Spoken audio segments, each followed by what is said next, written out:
Hi guys, Be the Bull welcomes you again.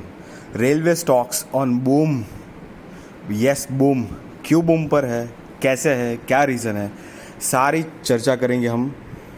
उससे पहले I just request you please like share subscribe my channel. अपने दोस्तों के साथ शेयर करिए, परिवार वालों के साथ शेयर करिए, और पीपल जिनको इस तरह की इन्फॉर्मेटिव वीडियोस देखनी है स्टॉक मार्केट के रिगार्डिंग, प्लीज़ उनको भी शेयर करिए. तो अब हम बात करते हैं ये असली रेलवे स्टॉक्स जो है वो इतने ज़्यादा बूम पर क्यों आ चुका है. तो कि यहाँ पर ये जो 4-5 दिन पहले एक न्यूज़ आई थी जो कि मैंने यहाँ पे लगा रखी, आप पढ़ सकते हैं. मॉडर्नाइजेशन और टिकटिंग इंजीनियरिंग और दूसरी जो मेंटेनेंस ऑपरेशन रियल एम्स और प्राइवेटाइजेशन के चक्कर में गवर्नमेंट ने बहुत सारे प्रोग्रेसिव डिसीजंस लिए हुए हैं, जिसकी वजह से बहुत सारी अलग डाइवर्सिफाइड कंपनी जो है उनको भी ये एक बहुत अच्छा मौका मिल रहा है अपने आप को प्रोग्रेस करने का. हालांकि ये गवर्नमेंट की ही कंपनी है, तो एक्चुअली रेलवे सेक्टर के रिलेटेड एक ही कंपनी है IRCTC, बट बाकी की जो भी है RVNL, रेलटेल, इरकॉन या IRFC, वो सारी की सारी कंपनियां कहीं ना कहीं कुछ ना कुछ केटर कर रही है. जैसे कि IRFC है जो फाइनेंस करती है, RVNL है वो मेंटेनेंस ट्रैक्स का काम करती है. इसी तरह हर कोई जो कंपनी है कहीं ना कहीं रेलवे से ही जुड़ी हुई है. अब रेलटेल है वो टेलीकम्युनिकेशन, लेकिन वो रेल के अंदर है. अभी पहली बात करेंगे हम रेल RVNL की. 63 रुपीज़ का शेयर है. हम सारी इन्फॉर्मेशन देख रहे हैं स्लो वन बाय वन. उसके बाद बात करेंगे कि कहाँ पर हमें एक्चुअली में ज़्यादा इंटरेस्टिंग डेटा और इन्वेस्टमेंट के लायक डेटा लगता है, वो बात करेंगे. मार्केट कैपिटल जो है वो 13,000 करोड़ है, फेस वैल्यू 10 का है. अगर इन फ्यूचर अगर स्प्लिट होता है तो डेफिनेटली उसका एडवांटेज हो सकता है, लेकिन कंपनी भी उतनी ग्रोथ करनी चाहिए. हालांकि कंपनी की जो सेल है वो 2015 में 3,000 करोड़ के आसपास थी, जो ट्रेलिंग 12 मंथ्स की 21,000 करोड़ हो चुकी है. काफ़ी अच्छी बात है, प्रोग्रेसिव कह सकते हैं RVNL को टिल नाउ. कंपनी का अगर हम इसी तरह नेट सेल की बात करेंगे तो नेट सेल कंपनी का है 337 रुपये के आसपास, जो कि बढ़ते हुआ है 1350. यहाँ पर हम एक बात बिल्कुल नोटिस करनी है कि कंपनी का जो प्रोग्रेस है वो डेफिनेटली एक बहुत बड़ा कॉन्ट्रैक्ट मिला उसके ऊपर डिपेंड करते हैं, जो कि मालदीव्स का है. 1500 करोड़ का एक हार्बर का कॉन्ट्रैक्ट मिला है. कंपनी के यहाँ पर प्रमोटर्स जो है वो प्रमोटर्स 78.20% है, FII 1% है, DII 7.5% और पब्लिक 12.61% है. और 78% है तो कि उसको 75 लाना पड़ेगा, तो कभी भी कंपनी वो जो रेशियो है वो मैच कर लेगी.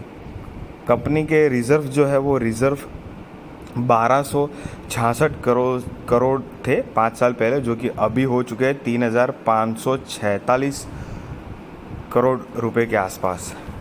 तो कंपनी ने अभी तक अच्छा प्रोग्रेस तो दिखाया ही है. वहीं पर मेन मुद्दा ये जो है, जो बोरोइंग्स जो है कंपनी की 5 साल पहले की बोरोइंग्स थी 2200 करोड़ रुपए, जो कि अभी हो चुकी है 6,300 करोड़. और शॉर्ट टर्म बोरोइंग तो थी ही नहीं, जो कि 280 करोड़ के आसपास हो चुकी है. कैश एंड कैश वहीं पर देखेंगे तो 1400 करोड़ था 5 साल पहले, जो कि हो चुका है 6,700 करोड़ के आसपास. टोटल असेट 7,700 करोड़ से बढ़कर हो चुकी है 19,121 करोड़ रुपए तक की. रेल टेल की बात करते हैं, दूसरा शेयर पकड़ते हैं. करंट प्राइस है 139 रुपीज़. इसमें से ना मोस्ट ऑफ द स्टॉक तो नए लॉन्च हुए हैं. देखो यहाँ पर देख सकते हैं कि ये रेल टेल स्टॉक तो 2021 फरवरी में लॉन्च हुआ है. और मार्केट कैपिटल देखिए, एक स्मॉल कैप कंपनी है 4,400. हर कोई इन्वेस्ट करना चाहता है क्योंकि बूम आया हुआ है. फेस वैल्यू 10 की है. हाँ, स्टॉक स्प्लिट का फ़ायदा यहाँ पर हो सकता है, लेकिन अरे बूम आया है इसका मतलब हम भी क्या कूद पड़ेंगे बाय करने के लिए? पैरामीटर्स तो देखना पड़ेगा. प्रमोटर्स की होल्डिंग देखेंगे तो 72% है, FII नहीं के बराबर है, DII तो 5.5% है, और पब्लिक 22% के आसपास है. देखो कभी भी ऐसे डायरेक्ट जंप नहीं करते किसी भी स्टॉक में. हर सेक्टर ऐसा होता है जिसके अंदर बूम्स आते हैं, मतलब बढ़ते ही रहते हैं शेयर के प्राइस. रिजर्व्स एंड सरप्लस की बात करें तो करंट में 1195 करोड़ है, 5 साल पहले 928 करोड़ के आसपास था. ओके, डेट फ्री कंपनी दिख रही है। 5 साल से कंपनी के ऊपर लॉन्ग टर्म और शॉर्ट टर्म कोई भी बोरोइंग्स है नहीं। हमको एक बात याद रखनी है गाइस, ऐसे ही इन्वेस्ट नहीं करना है, क्योंकि हर पिछले कई दिनों से हम देख रहे हैं कि सिर्फ रेलवे के स्टॉक जो है ठक ठक ठक ठक ठक ठक सिर्फ स्ट्राइक मार रहे हैं, बढ़ रहे भाव। हमको वो नहीं करना है। कैश देखेंगे, करंट 276 करोड़ रुपए है। टोटल असेट जो है वो 2759 के है। टोटल असेट जो है वो इतनी बढ़ोतरी नहीं है। 5 साल पहले भी कुछ 2258 करोड़ ही थे, तो ठीक ही ठाक बढ़े हुए हैं। और जहाँ की कंपनी का जो सेल है, वो सेल 2016 में 578 करोड़ था, जो अभी ट्रेलिंग 12 मंथ्स में 1690 करोड़ के आसपास हो चुका है। नेट प्रॉफिट कंपनी का 100 करोड़ से बढ़कर 200 करोड़ के आसपास हुआ है। मतलब एक एवरेज परफॉर्मेंस दे रही है ये कंपनी फ़िलहाल तक, तो ये कह सकते हैं हम। मतलब इतना भी कुछ खास ग्रोथ नहीं लग रहा है, but okay, not so bad. तीसरी कंपनी देखेंगे, आर्कॉन इंटरनेशनल, 57 रुपये का स्टॉक है। ये भी कंपनी नई नई आई हुई है। हाँ, कंपनी ये देखिए, एक और स्मॉल कैप, 5422 करोड़ की मार्केट कैपिटल है। फेस वैल्यू तो सिर्फ 2 का है। हाँ, स्प्लिट का चांस मिल सकता है, लेकिन यहाँ पर ये कहूँगा कि कंपनी ने काफ़ी ये स्प्लिट बोनस दे के इन्वेस्टर के पैसे कुछ तो बनाए हुए हैं, ऐसा तो है। अब कंपनी की सेल जो है वो 2013 में 4000 करोड़ थी। अब ये नेट प्रॉफिट देखेंगे तो 800 करोड़ से बढ़कर अभी 600-700 करोड़ के आसपास है। ओके, यहाँ पर तो नेट प्रॉफिट ही कम हो रहा है। देख लिया गाइज, इसी तरह से हम देखेंगे तभी पता चलेगा। प्रमोटर्स की होल्डिंग 73% है, FII DIIs 2%, 1%, और पब्लिक जो है वो 23.5% के आसपास है। रिजर्व्स अगर देखेंगे तो 5 साल पहले 3600 करोड़ के आसपास थे, जो अभी 4400 करोड़ के आसपास थे। कंपनी के नेट प्रॉफिट में तो ऐसा सच इतना कुछ ग्रोथ नहीं लगा, इनफैक्ट डिक्लाइन में ही था। लॉन्ग टर्म बोरिंग देखेंगे तो okay, long term short term borrowing trailing 12 months के हिसाब से बिल्कुल डेट फ्री कंपनी हो चुकी है। चलो, कंपनी के कुछ तो इंटेंशंस अच्छे लग रहे हैं। 3200 करोड़ का लॉन्ग टर्म बोरिंग था, जो कि ज़ीरो कर दिया है कंपनी ने। कैश एंड कैश इक्विवेलेंट देखेंगे तो 4600 करोड़ था, जो कि बढ़कर हो चुका है 5340 करोड़ के आसपास। और टोटल असेट 12700 से बढ़कर 12727 करोड़। ओहो, कंपनी ने असेट तो मतलब 5 साल हो चुके हैं नहीं के बराबर बढ़ाई हुई है। अब ये आ गया IRCTC, मल्टीबैगर बन चुका है ऑलरेडी। 728 रुपये का भाव है अभी। ये भी पिछले कुछ ही सालों से आया हुआ है, इतना भी पुराना ही नहीं है। लार्ज कैप कंपनी है, 58,000 करोड़ का मार्केट कैपिटल है। फेस वैल्यू 2 का है। भविष्य में अगर ये स्टॉक स्प्लिट होता है 2 से 1 का, तो उसका एडवांटेज डेफिनेटली मिल सकता है। हालांकि कंपनी ने ऑलरेडी बहुत रिटर्न्स दिए हुए हैं इन्वेस्टर को।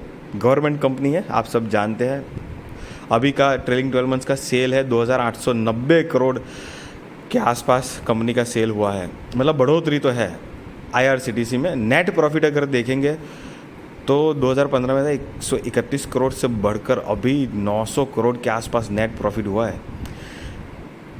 ये देखिए, IRCTC में मतलब इन्वेस्ट करने लायक कुछ तो पैरामीटर्स डेटा दिख रहा है, जहाँ कर अगर प्रमोटर्स की हम बात करेंगे तो प्रमोटर 67.4% है। FIIs और DIIs 5% के आसपास है। एक 6%, एक 5.5% है। रिजर्व्स देखेंगे कंपनी के तो 1700 करोड़ के आसपास है। 5 साल पहले 900 करोड़ थे, वो भी बढ़ चुके हैं।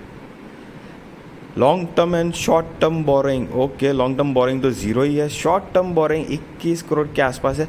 अब कंपनी 57,000 करोड़ की कंपनी है, तो 20,000 रुपये तो इट इज़ लाइक निग्लेजिबल। मतलब any time company can reduce. वो तो कंपनी के कैश, ये देखो कंपनी के पास कैश ही 1700 करोड़ का तो कैश पड़ा है। आराम से 17-27 करोड़ नहीं चुका देंगे, आराम से चुका देंगे। टोटल असेट 3800 करोड़ के आसपास का है। नेक्स्ट स्टॉक IRFC, 27 रुपये का पेनी स्टॉक। ये भी देख सकते हैं आप, फ्लैट नया स्टॉक है, 1-2 साल पहले ही आया था। मार्केट कैपिटल 35,000 करोड़ है। फेस वैल्यू 10 का है। लार्ज कैप कंपनी है, स्टॉक स्प्लिट का फ़ायदा हो सकता है, लेकिन कंपनी आगे कैसे परफॉर्म करती है उसके ऊपर है। सेल्स जो है वो 2014 में 6,000 करोड़ थी, जो अभी बढ़कर 22,000 करोड़ हो चुकी है। गाइज, यहाँ पे थोड़ा पोटेंशियल लग रहा है। नेट प्रॉफिट भी 700 करोड़ के आसपास से था तो बढ़कर 6400 करोड़ हो चुका है कंपनी का नेट प्रॉफिट। गाइस ये सिर्फ पेनी स्टॉक नहीं है, कंपनी के प्रमोटर्स की होल्डिंग 86% है। ओके, FIDIs 1 और 3.39% के है, पब्लिक 9% के आसपास है, जो कि एडजस्ट कर लेगी। 75 का जो रेशियो होता है वो बैलेंस कर देंगे। कंपनी के पास रिजर्व जो है वो 7000 करोड़ से बढ़कर 27000 करोड़ हो चुके हैं। 28000 करोड़ मतलब कंपनी की लॉन्ग टर्म बोरोइंग जो थी वो ज़ीरो कर दी है, और वहीं पर शॉर्ट टर्म बोरोइंग 3,88,416 करोड़ हो चुकी है।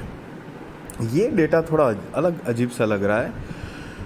कंपनी का cash and cash equivalent balance जो है वो 100 करोड़ से बढ़कर 300 करोड़ हुआ है। टोटल असेट 1,60,000 करोड़ से बढ़कर 4.5 लाख करोड़ हुआ है। गाइस ये कंपनी के अंदर डेफिनेटली हम सोच सकते हैं, हालांकि मैं कोई यहाँ पे बाय और सेल रिकमेंडेशन नहीं दे रहा हूँ।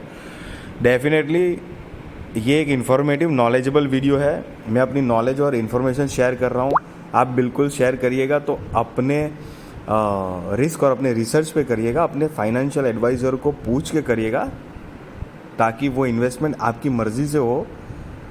आई होप आपको ये मेरा इन्फॉर्मेटिव वीडियो अच्छा लगा हो। अगर अच्छा लगा हो प्लीज़ लाइक करिए, शेयर करिए, सब्सक्राइब करिए, बेल बटन हिट कर दीजिए और ऑल का भी बटन दबा दीजिए उसमें, ताकि आपको रेगुलर ऐसी वीडियोस मिलती रहे, आपका नॉलेज बढ़ता रहे, एड ऑन हो सके और आपको इन्वेस्टमेंट में ये मेरे वीडियोस आई एम होपिंग कि सहायक रूप बन सके। Guys good night, take care, see you to.